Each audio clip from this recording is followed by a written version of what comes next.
Guys welcome back to my channel ధనుజును officials. ఈరోజు vlog వచ్చేసి మనం తుల్జాపూర్ భవానీ టెంపుల్కి వెళ్ళబోతున్నాం. మేమైతే హైదరాబాద్ నుంచి వెళ్ళి బయలుదేరాం కాబట్టి మాకు 250 కిలోమీటర్స్ పట్టింది, అంటే 5 hours 30 minutes పట్టింది. మీరు ఒకవేళ ఎల్బీ నగర్ ఇట్లాంటి దగ్గర నుంచి వెళ్తుంటే మీకు 6 hours పడుతుంది, అంటే 300 కిలోమీటర్స్. మేమైతే వచ్చేసాం తుల్జాపూర్ భవానీ. ఇది బాలాఘాట్ కోట మీద ఉంది, అంటే మౌంటైన్ మీద ఈ అమ్మవారు వెలిచి ఉంది. ఇక్కడ మేము మహారాష్ట్రలోని సోలాపూర్లోని తుల్జాపూర్ భవానీ టెంపుల్ ఉంది. దాని లోపల చాలా వ్యూ అయితే చాలా అందంగా ఉంది. మీరే మస్ట్ విజిట్ ప్లేస్. ఇది ఛత్రపతి శివాజీ మహారాజు కులదేవత. అలానే మహారాష్ట్రీయులందరికీ ఇది కులదైవంగా పూజిస్తారు తుల్జాపూర్ భవానీని. ఇక్కడైతే చాలా అందమైన విగ్రహం ఉంది సర్కిల్ దగ్గర. అందమైన ఛత్రపతి శివాజీ విగ్రహం. కావాలంటే మీరు ఫొటోస్ దిగొచ్చు. మేమైతే సపోజ్ దిగలేదు, మాకు టైం లేదు. ఇప్పుడు మేమైతే వచ్చేసాం తుల్జాపూర్ భవానీకి. ఇక్కడైతే చాలా వ్యూ బాగుంది. ఇది మా పిన్ని, బాబాయ్, చెల్లి. ఇంకా మేము కావాలంటే చాలా షాప్స్ ఉన్నాయి అక్కడ సైడ్స్లో, చాలా షాప్స్ ఉన్నాయి. మధ్యన రోడ్ పార్కింగ్, అంటే బైక్ పార్కింగ్స్ అక్కడ పెట్టవచ్చు. మీకు కావాలంటే మీరు అది కొనుక్కోవచ్చు. షాప్స్ దగ్గర మీరు షాపింగ్ అయినా చేసుకోవచ్చు. మేమైతే నడుచుకుంటూ వెళ్తున్నాం.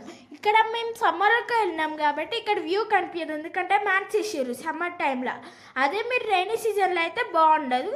వింటర్ అయితే బెస్ట్ ఆప్షన్, ఎందుకంటే రైనీ సీజన్లో వర్షం పడుతుంది కాబట్టి మీరు తడిచిపోతారు, వ్యూ బాగుండదు. అయితే బాగుంది. కొంతసేపు కొన్ని కిలోమీటర్స్ 1.5 kilometers నడిచి వెళ్తే మీరు కనిపిస్తుంది కోట.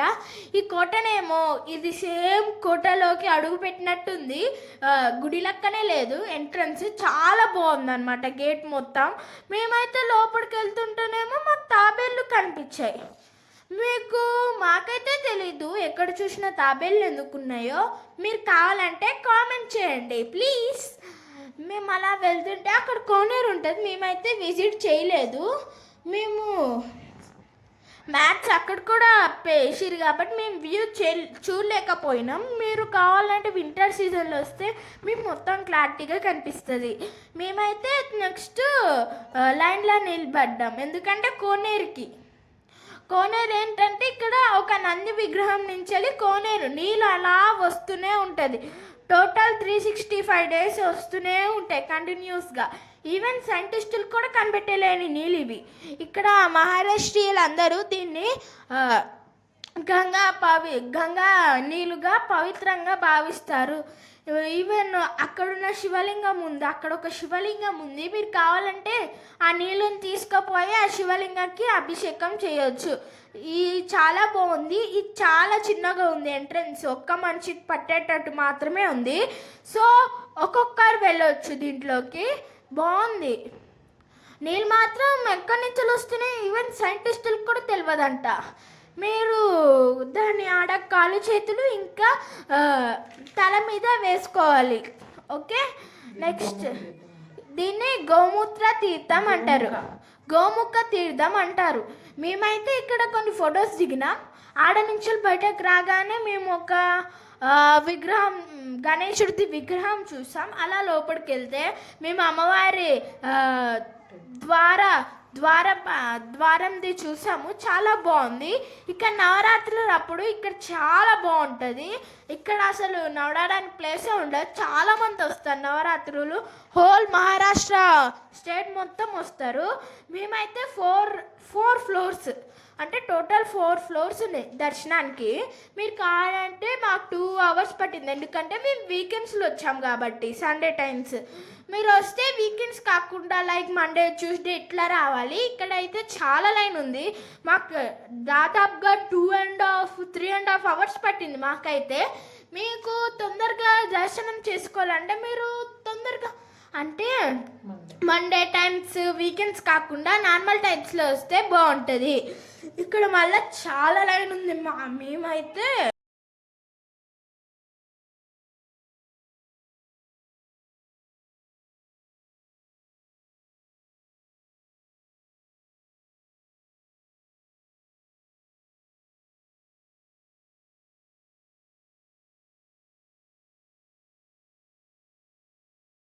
ఇక్కడున్న అమ్మవారు చలన స్థితిలో ఉంటుంది. ఇదే మన ఇండియాలోని ఏకైక ఆలయం ఇది. ఈ అమ్మవారు చలన స్థితిగా మనకు కనిపిస్తుంది. ఇక్కడ ఈ అమ్మవారి గురించి దేవి భాగవతం, స్కంద పురాణం, మార్కండ పురాణం, దుర్గా సప్త సందమి 13వ అధ్యాయంలో రాసిపడింది. ఇది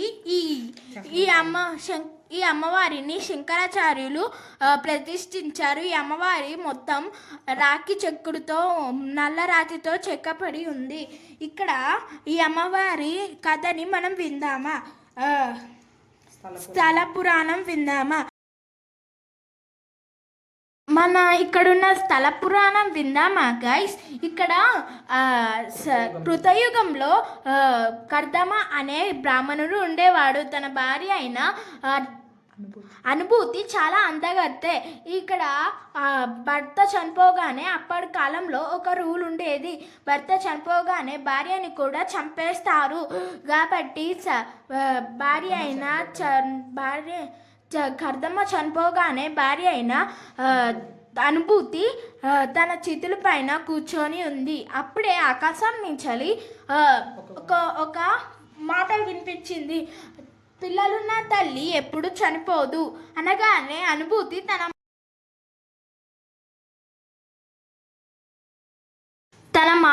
మనసు మార్చుకొని మందాకిని నది దగ్గర తను తపస్సు చేస్తుంది. అక్కడి నుంచి వెళ్ళిన డెమన్ కింగ్ కుకర్ తనని చూసి చాలా అందంగా ఉందని తనని దక్కించుకోవాలని చూశాడు.